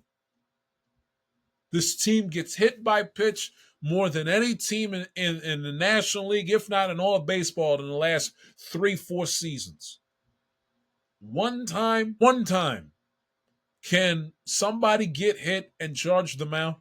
And this low-key is a similar beef I have with my baseball team, but right now I'm talking about the Mets. One time, 98, 99, either the wrist, the forearm, on the tricep, the shoulder, the back, something.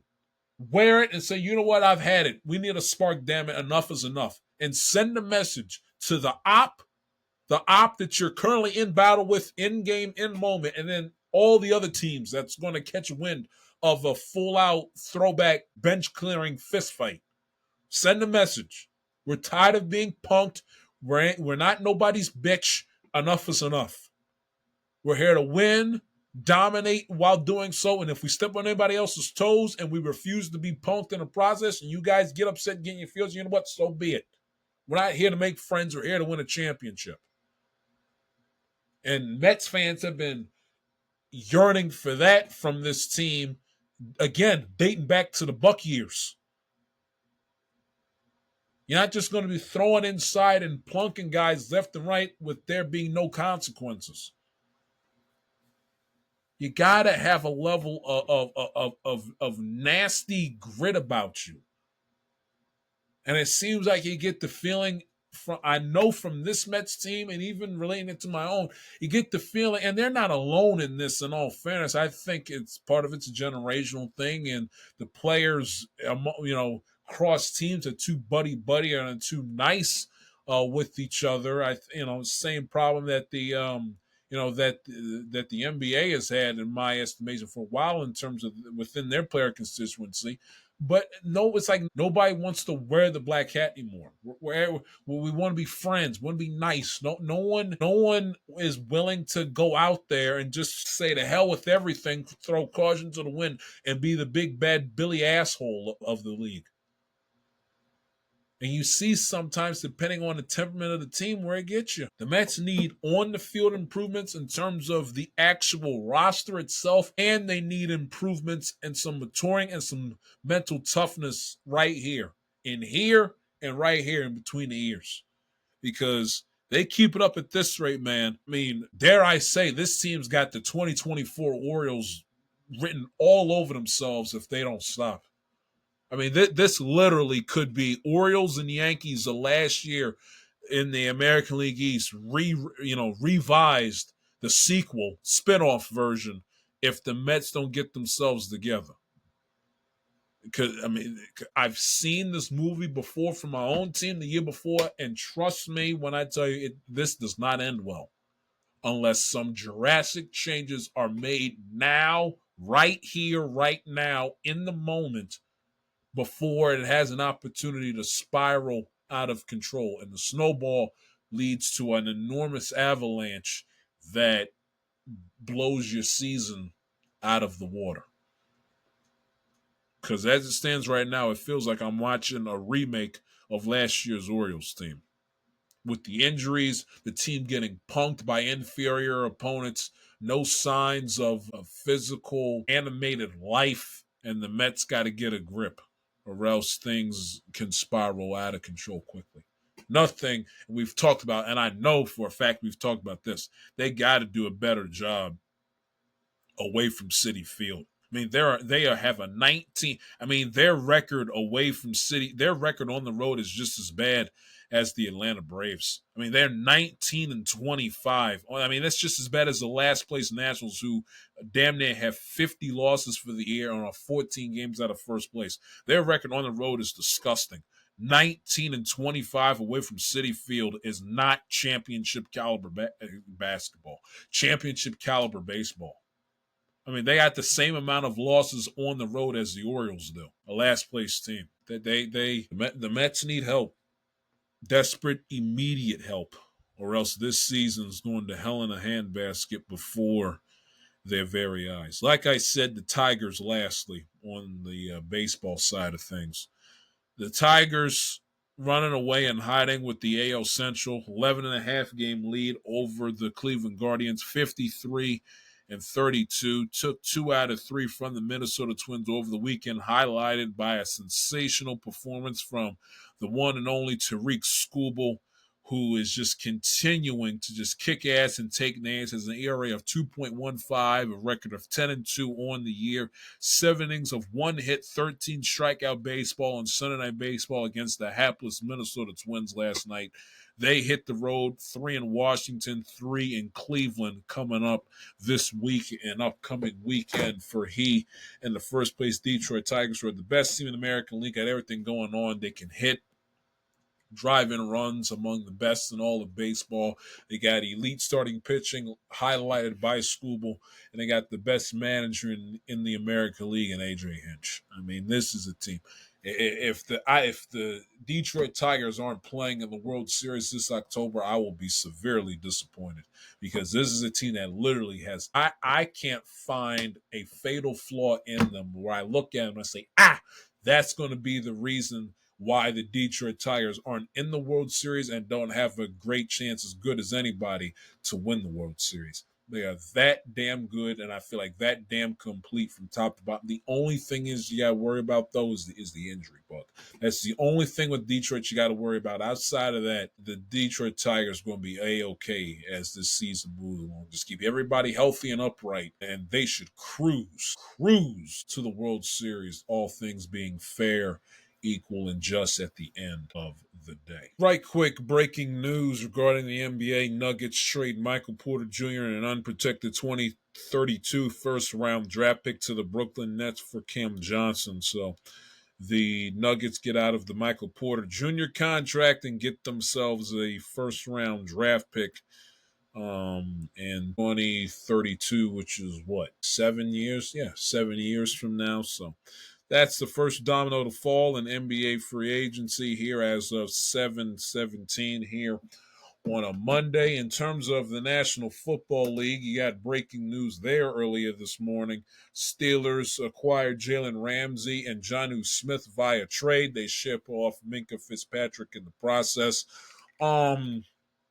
Jonnu Smith is he's a good tight end for the Pittsburgh Steelers, but considering that's a tight end room that's got Cameron Hayward's brother in it, trying to get him more involved into the offensive fold for Pittsburgh heading into this 2025 season, and obviously Pat Freiermuth. It's a second pass catching option, really a third behind Freiermuth and DK Metcalf for Pittsburgh. Now they still don't have a wide receiver too. How they're going to navigate the season without a second wide receiver with with Arthur Smith force-feeding the ball to his favorite target and Jonnu Smith. And if you recall the 2023 Atlanta Falcons, you know exactly what I'm talking about. So that'll be very interesting. They got Pratt Freiermuth sitting there, who's a very solid tight end, underrated talent for Pittsburgh, has been for the last few years, and he essentially is most likely going to get thrown by the wayside because Arthur Smith and his brilliant offensive scheme is going to work his way or work Aaron Rodgers' way to give Jonnu Smith the football. Trading Minka for Jalen Ramsey is very interesting. Minka's the better DB than Jalen Ramsey, but his production, comparatively speaking, has fallen off and had fallen off the last few years. And they re-up Jalen Ramsey, give him a nice, not a great big pay raise, but a pay raise nonetheless. So the most expensive defense in the National Football League, the rich get richer on that side of the ball. For an older, not as good, and you guys know, if you've listened to this show for the last 5+ years, you guys know my thoughts on Jalen Ramsey. He's one of the more overrated cornerbacks in all of the National Football League. I mean, go look at his performances in games in which he went up against the Ravens and even going up against the Bengals and Joe Burrow in Super Bowl 53 4 years ago, and that's all you need to know. So Raven and Bengals fans alike are not quivering, and I mean they're the LeBron James fake scared meme from the playoff game against Denver a few years ago. I mean, we're quaking and shivering in our boots. We got to face Jalen Ramsey twice a year, who's another year older, has an injury history, and is not as good in 2025 as he was for the 2021 Rams and even in 2020. I mean, this, if they were putting together a team, 5 years ago, this would be a sure doubt, top of the line Super Bowl contender in the AFC. But Aaron Rodgers isn't what he was in 2020. Isn't what he was in 2020 and 2025. The same for Jalen Ramsey. Same for DK Metcalf. I mean, it's like, what are we doing here, people? I mean, we're putting together a dream team of Pro Bowl and All Pro talent from 2019 and 2020. I mean, give me a break. It's just the Pittsburgh Steelers. I don't know how many times I got to spell it out for y'all. They're not that good of a football team. They keep on kicking the can down the road, trying to, prolong the inevitable, thinking they're in the same class and in the same conversations of the Chiefs, Bills, Bengals, and Ravens in the world, and they couldn't be further from that way of living as a football team. I'm sorry. Aaron Rodgers is washed. He's past his prime. He's not going to get any better coming off of a torn Achilles injuries over the age of 40.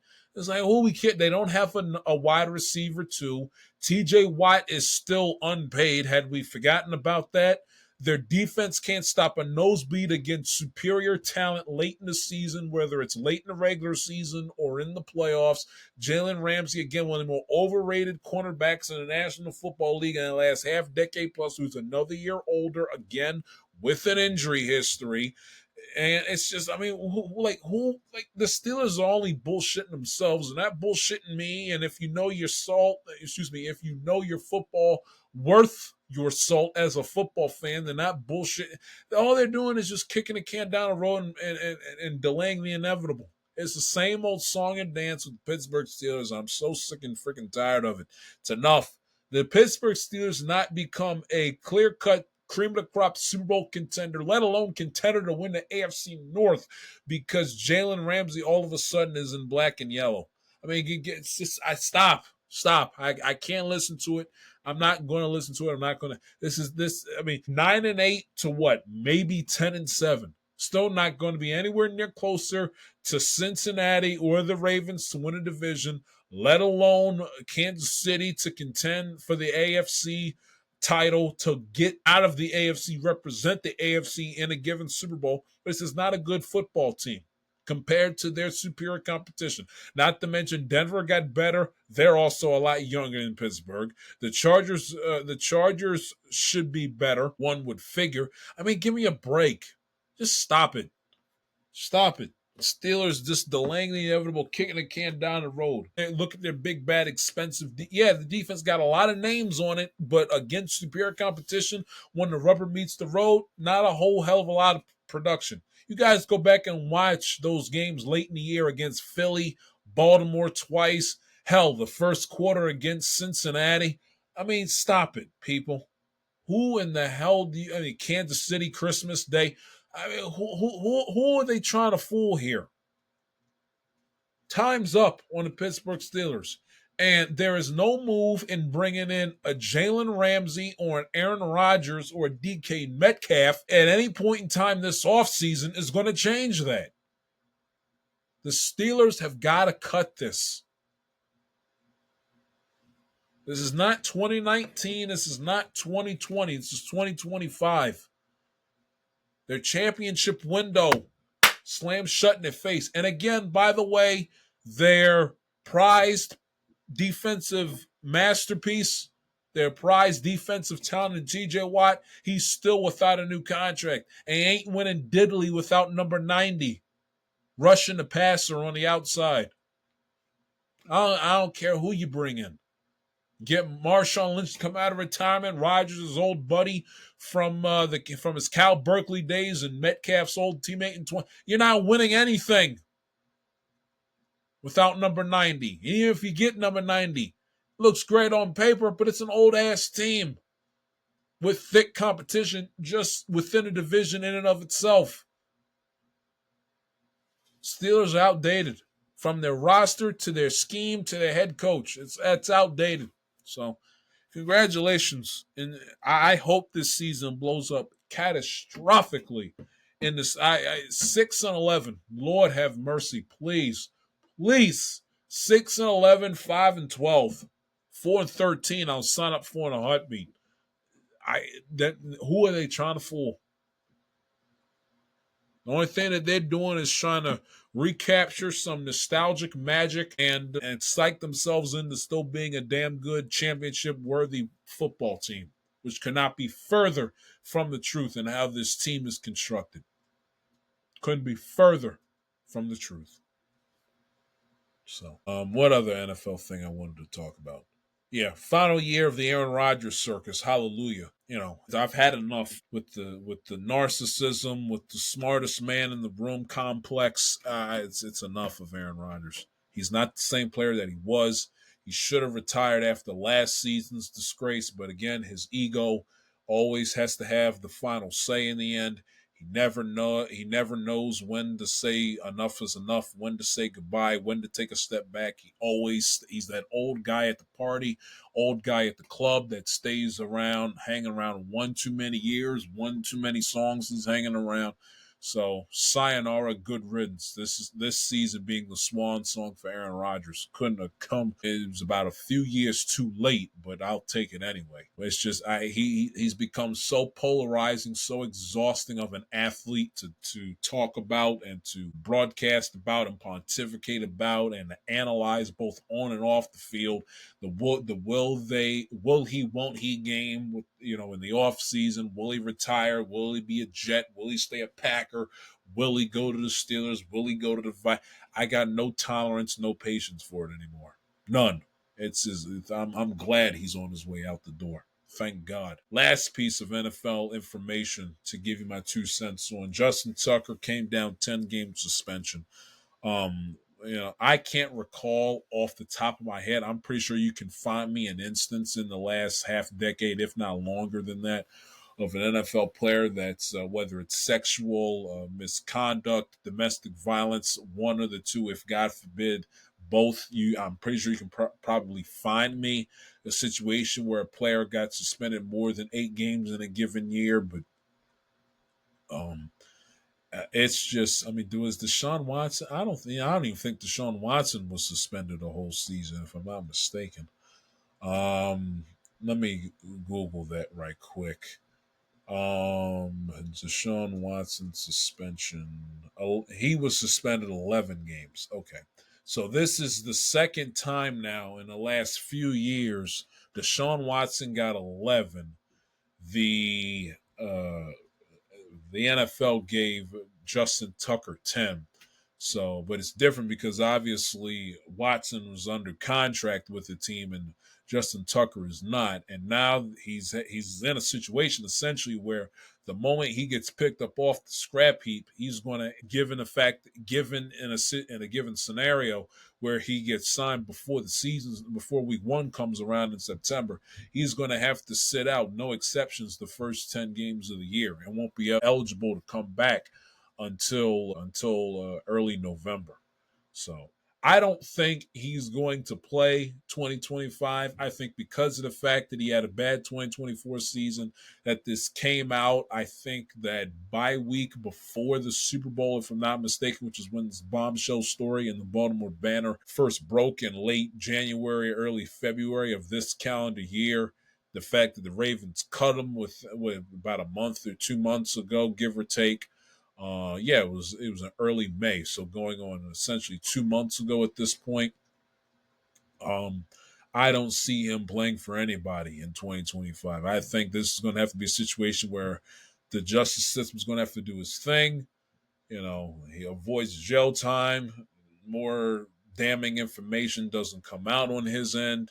Waits out a year, has an opportunity to collect his thoughts, gather himself, and then hit the pavement in the ground running come the 2025-2026 off season, and see if he'll find a team that'll want his services then. Because the deeper you get into the season, once the season starts and the deeper you get into the season, the less and less of a likelihood he has of playing football in 2025 for anybody. Because he gets signed. He gets signed week 2. He's not eligible to come back till week 12, week 13.